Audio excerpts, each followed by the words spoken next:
Migrant worker यानी प्रवासी मजदूर, जिसकी चर्चा पूरे हिंदुस्तान में मीडिया में, सोशल मीडिया में और राजनीतिक गलियारों में गूंज रही है। आज हम बात करते हैं उसी के विषय में। ये माइग्रेंट वर्कर यानी प्रवासी मजदूर, ये क्या बला है? हकीकत यह है, ये बला नहीं, ये माइग्रेंट वर्कर के लिए एक सज़ा है। ऐसी सज़ा कि जीवन और मृत्यु का संकट आ चुका है उनके ऊपर इस लॉकडाउन की स्थिति में। माइग्रेंट वर्कर कहते किसको हैं? प्रवासी मजदूर कौन है? वो मजदूर जो जहाँ पैदा हुआ है, जहाँ रहता है, वहाँ से किसी दूसरे राज्य में मजदूरी के लिए जाता है, किसी ठेकेदार के द्वारा या किसी जमादार के द्वारा या किसी कंपनी के द्वारा, या वो अकेला खुद, वो सभी माइग्रेंट वर्कर है, प्रवासी मजदूर है। 2011 का जो सेंसेक्स है, उस सरकारी डाटा के हिसाब से पूरे हिंदुस्तान के अंदर 46 करोड़ माइग्रेंट वर्कर का डाटा बताया गया, जो कि हमारी पूरी जनसंख्या का 37% है पूरे हिंदुस्तान में। 2017 का इकोनॉमिक सर्वे बताता है कि हिंदुस्तान के अंदर हर साल 90 लाख माइग्रेंट वर्कर महानगरों की ओर जाते हैं, शहरों की तरफ जाते हैं मजदूरी के लिए। ये माइग्रेंट वर्कर जाते रहते हैं मजदूरी की तलाश में। क्यों? क्योंकि ज़्यादातर जो माइग्रेंट वर्कर जाते हैं वो बिहार हुआ, झारखंड हुआ, छत्तीसगढ़ हुआ और उड़ीसा हुआ, बंगाल हुआ, यहाँ से जाते हैं। यहाँ इनको दिक्कत क्या है? दिक्कतें हैं, बहुत वर्करों के पास, बहुत मज़दूरों के पास सिर्फ रहने के लिए ज़मीनें हैं, खेती के लिए ज़मीन नहीं, या खेती होती भी है तो वैसी पैदावार नहीं होती जिससे वो अपना जीवन यापन कर सके। बहुत जगहों पर गरीबी बहुत ज़्यादा है, जनसंख्या ज़्यादा है, या प्राकृतिक आपदा के कारण हर साल बाढ़ आ जाती है, फसल को नुकसान पहुंचा जाती है, जिससे वो लोग नुकसान में रहते हैं और दूसरे राज्यों में जाते हैं मजदूरी करने के लिए। इसी तरीके से हिंदुस्तान से भी बाहर लोग माइग्रेंट होके जाते रहे हैं, तो इस कानून की ज़रूरत हुई, क्योंकि माइग्रेंट वर्कर जब भी एक राज्य से जो छोड़कर दूसरे राज्य में जाता था तो वहाँ उनका ज़्यादातर शोषण होता था। 1979 में 1979 में पार्लियामेंट ऑफ इंडिया से एक कानून पारित किया गया, inter state migrant workman act 1979, जो कानून कहता है कि माइग्रेंट वर्कर की सुरक्षा के लिए सुनिश्चित कराता है। इसके अंदर दोनों की रिस्पॉन्सिबिलिटी बताई गई, स्टेट की भी, राज्य की भी, और प्रिंसिपल एम्प्लॉयर और कॉन्ट्रैक्टर की भी, कि प्रिंसिपल एम्प्लॉयर की क्या जिम्मेदारी रहेगी, कॉन्ट्रैक्टर की क्या जिम्मेदारी रहेगी, और उस स्टेट की, जहां स्टेट में वह जाकर मजदूरी कर रहा है, रह रहा है, उस स्टेट की क्या जिम्मेदारी रहेगी। स्टेट की यह जिम्मेदारी रहेगी कि स्टेट एक अपॉइंट करेगा, एक नियुक्त करेगा एक अधिकारी को, जो जहाँ भी कार्यस्थल है, जहाँ पर 5 से अधिक माइग्रेंट वर्कर रह रहे हैं, उनको लिस्ट करेगा और उनको सुविधा जो है सरकार ने तय किए हैं वो उनको मिल रहे हैं, नहीं मिल रहे हैं, वह देखेगी।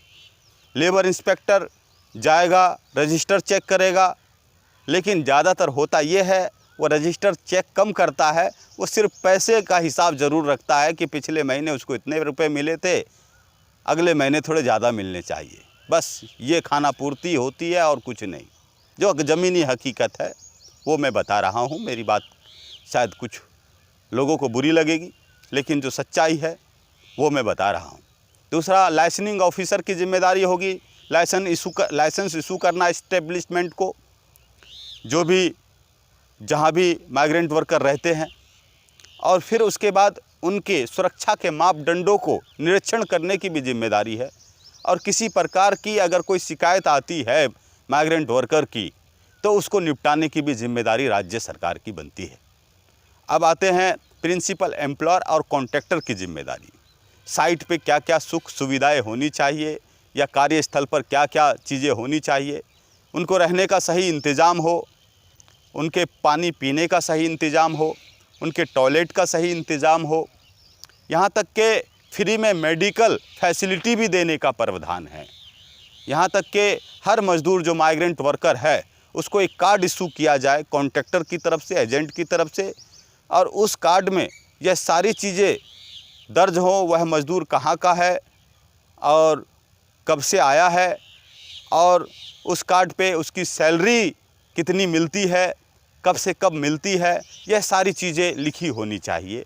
जो कार्ड इशू हो वो प्रिंसिपल एम्प्लॉयर या कॉन्ट्रैक्टर के द्वारा हो। फिर उसके बाद आता है कि उनको जो सैलरी है उनकी वो सही समय पर दिया जाए, वो लेट नहीं किया जाए।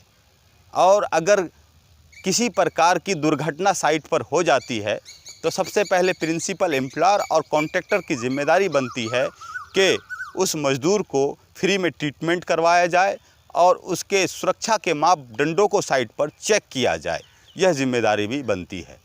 लेकिन आज वास्तव में साइट पे क्या आप कई जगहों पर जाकर देखेंगे तो माइग्रेंट वर्कर है तो सही, काम कर रहे हैं, लेकिन उसका लेखा जोखा कुछ नहीं होगा।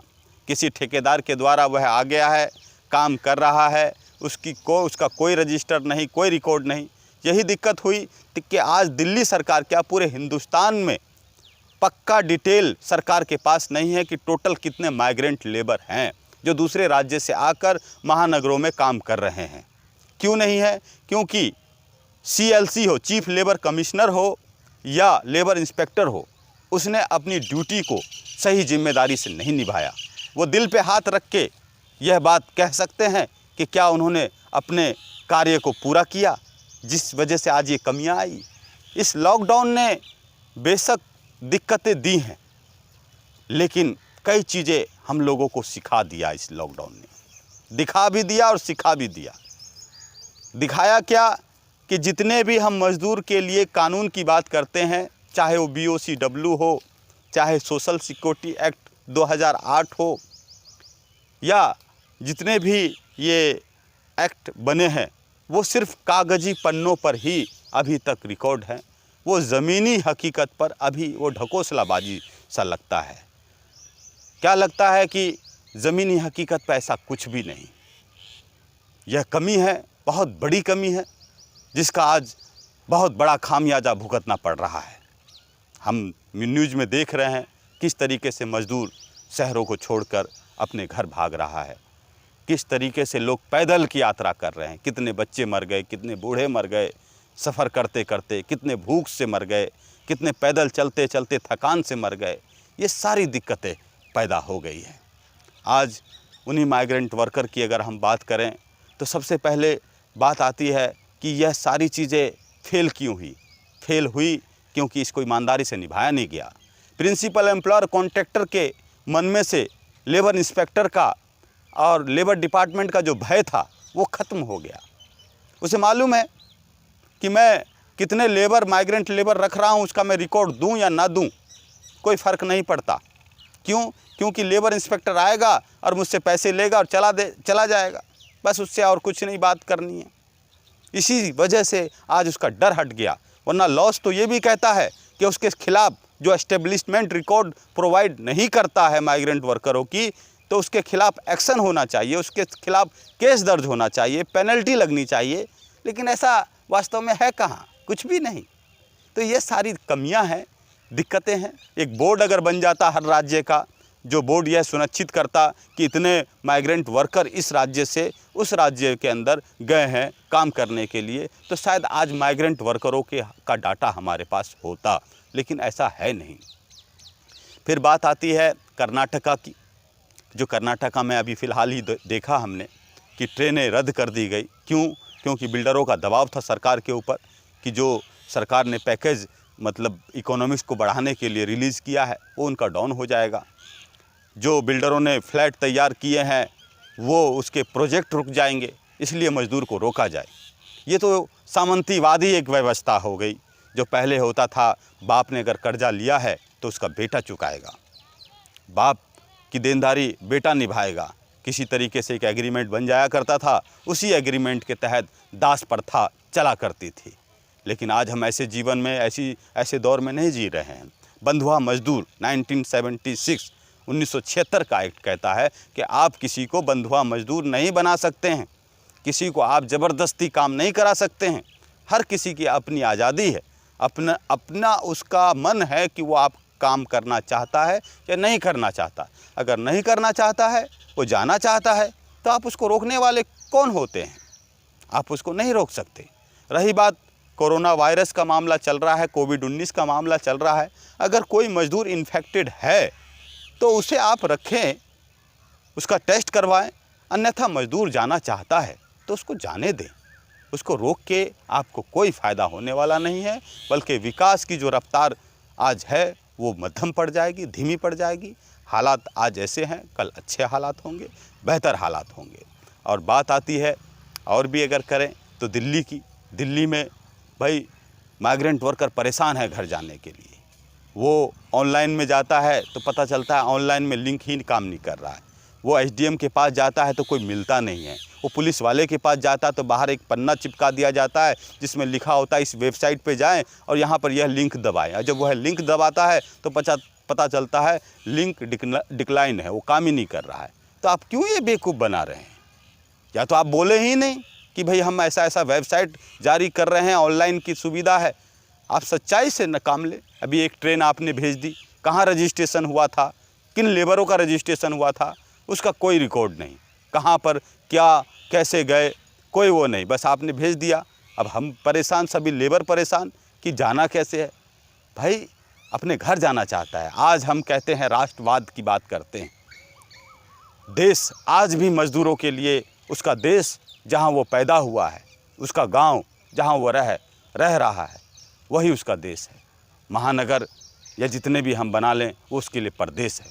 मैं इसी के साथ अपने इस वीडियो का समापन करूंगा कि ज़्यादा से ज़्यादा कोशिश करें इन मज़दूर भाइयों की मदद करने के लिए, और सरकार से अपील करूंगा कि जो जाना चाहते हैं उसको जाने दें। धन्यवाद।